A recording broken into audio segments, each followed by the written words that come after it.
इसके बाद आपको ये जो मैं अगला वाला रूल कर रहा हूँ, ये इससे पहले आप दो वर्ड्स और दो किस्म के सेंटेंस को आप समझे। एक को कहते हैं डिपेंडेंट सेंटेंस, दूसरे को कहते हैं इंडिपेंडेंट सेंटेंस। डिपेंडेंट सेंटेंस वो होता है जो दूसरे सेंटेंस पे डिपेंड करता है, उसके बगैर उसका कोई मीनिंग नहीं होता। इंडिपेंडेंट वो होता है जो किसी पे डिपेंड नहीं होता और उसका अपना एक मीनिंग होता है, चाहे वो दूसरे सेंटेंस का कनेक्ट हो या ना हो, वो अपना मीनिंग आपको देगा, तो उसको कहते हैं इंडिपेंडेंट सेंटेंस। तो जब आप डिपेंडेंट, लेट्स सपोज मैं आपको एग्जांपल देता हूँ इंडिपेंडेंट सेंटेंस का।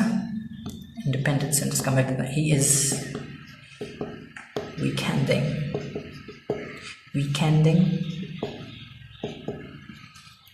weekending in the countryside or in the country। ये कंप्लीट सेंटेंस है, इसको किसी चीज़ की ज़रूरत नहीं है, तो इसको कहते हैं इंडिपेंडेंट सेंटेंस। और फिर डिपेंडेंट सेंटेंस का एग्जांपल है, मैं देता हूँ when, okay, when Ahmed gets home। ये आपको कोई मीनिंग दे रहा है?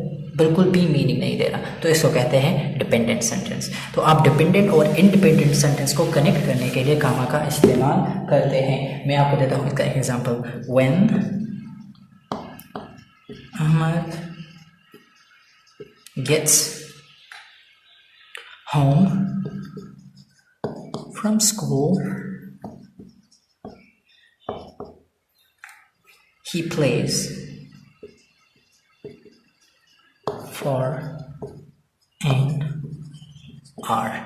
अच्छा, तो ये when Ahmed gets home from school ये एक इंडिपेंडेंट सेंटेंस है। he plays for an hour ये डिपेंडेंट सेंटेंस है, ये इंडिपेंडेंट सेंटेंस है, और ये कामा के थ्रू हमने इसको सेपरेट किया, तो ये कामा का एक और यूज़ है। आप डिपेंडेंट और इंडिपेंडेंट सेंटेंस को उसको सेपरेट कर सकते हैं कामा के थ्रू। अच्छा, इसमें एक और जो कनेक्टेड है वो ये है कि जब आप दो इंडिपेंडेंट सेंटेंस को जब आप कनेक्ट करना चाहते हैं तो फिर उसके लिए आपने कंजंक्शन का इस्तेमाल करना होता है। लेट्स सपोज मैं आपको एक एग्जांपल देता हूँ, his boss offered him promotion। ये प्रमोशन हो गया, इसके बाद कामा his boss offered him a promotion and he accepted it straight away। Accepted it straight away।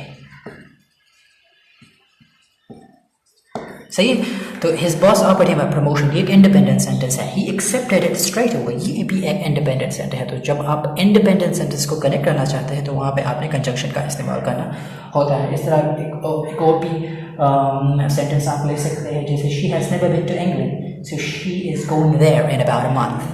सही है, तो जब इंडिपेंडेंट सेंटेंस को आप दूसरे इंडिपेंडेंट सेंटेंस से मिलाना चाहते हैं तो इसके लिए आपने कंजंक्शन का इस्तेमाल करना होता है। तो ये हो गया कामा का एक और यूज़। अच्छा, तो ये तो हो गया फिर। अच्छा, इसके बाद ये इम्पोर्टेंट है, आप इस पर फोकस हो जाए। तो जब आप एक होता है नॉन एसेंशियल क्लासेस और एक होता है एसेंशियल क्लास। एसेंशियल क्लास वो होता है जो जब आप उसको जो एक वर्ड जो एक सेंटेंस का पार्ट होता है, एक फ्रेज होता है जिसके बगैर अगर उसको आप अगर वो सेंटेंस में होता भी नहीं है, आप उसको उस सेंटेंस से निकाल लें तब भी उसका मीनिंग बरकरार रहता है। मैं आपको इसे एक एग्जांपल देता हूँ एसेंशियल क्लास का। इसको कहते हैं डिफाइनिंग क्लास भी, इसको नॉन डिफाइनिंग क्लास भी इसको कहते हैं। okay, I think I've confused both the two। okay, तो पहले हम बात करेंगे नॉन डिफाइनिंग और non essential classes. Non essential classes वो होते हैं जब आप उसको सेंटेंस से निकाल लेते हैं तब भी सेंटेंस का मीनिंग बरकरार रहता है, इसको कहते हैं नॉन डिफाइनिंग क्लासेस। और जो फ्रेज आप सेंटेंस से निकाल ले और इसका मीनिंग मुकम्मल चेंज हो जाए, सिग्निफिकेंटली चेंज हो जाए उस सेंटेंस का मीनिंग, तो फिर उसको कहते हैं हम डिफाइनिंग क्लासेस। इसका मैं एग्जाम्पल देता हूँ आपको। Okay, my mother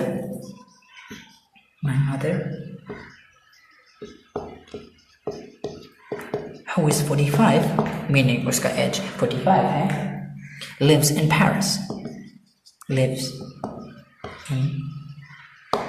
Paris. सही है। अब my mother lives in Paris, अगर मैं इसको यहाँ से निकाल भी लूँ ना, ये मैं यहाँ से निकाल ली, सही, ये कंप्लीट सेंस मीनिंग दे रहा है, my mother lives in Paris. तो इसको कहते हैं, जब मैंने यहाँ पे ये निकाल लिया तो इसको कहते हैं नॉन डिफाइनिंग क्लासेस।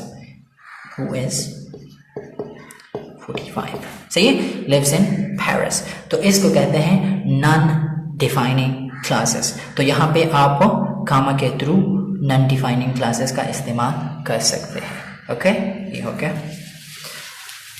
अच्छा, एक और, जब आप डिफाइनिंग क्लासेस को में वहाँ पे कामा का, यहाँ पे आपने इस्तेमाल किया ना कामा का, तो डिफाइनिंग क्लास में आप कामा का इस्तेमाल नहीं करेंगे।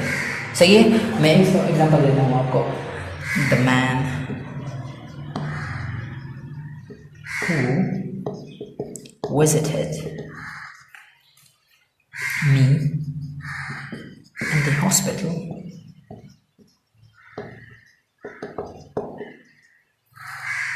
was very kind।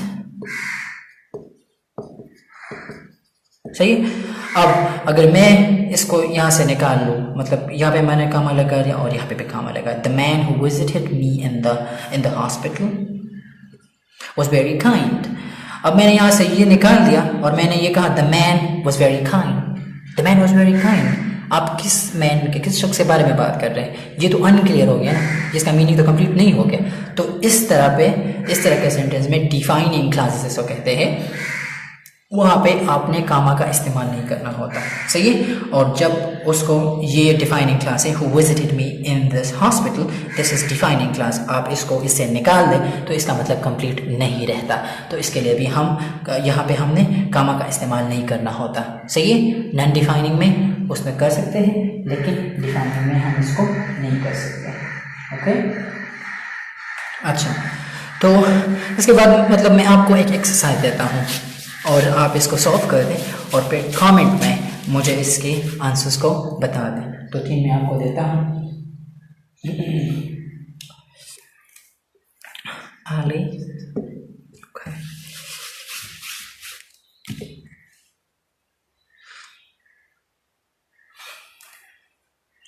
मैं ऐसा करता हूँ, जो यहाँ पे मतलब टाइम ज़्यादा लगता है, तो मैं ऐसा करता हूँ कि जो जब इसके नीचे ही वीडियो में आपको 7 या 10 सेंटेंस देता हूँ आपके एक्सरसाइज के लिए, तो आप उसको हल सॉल्व कर देंगे और फिर मुझे इसका आंसर बता देंगे कमेंट सेक्शन में, ताकि मैं चेक कर सकूँ कि जो मैंने आपको पढ़ा है वो आपको अभी आता है कि नहीं आता। सही है। इसमें टाइम ज़्यादा लगता है तो मैंने डिसाइड किया है कि इसको फिर मैं वहाँ पे कमेंट सेक्शन में आपको वहाँ पे डिस्क्राइब कर दूँगा। सही है।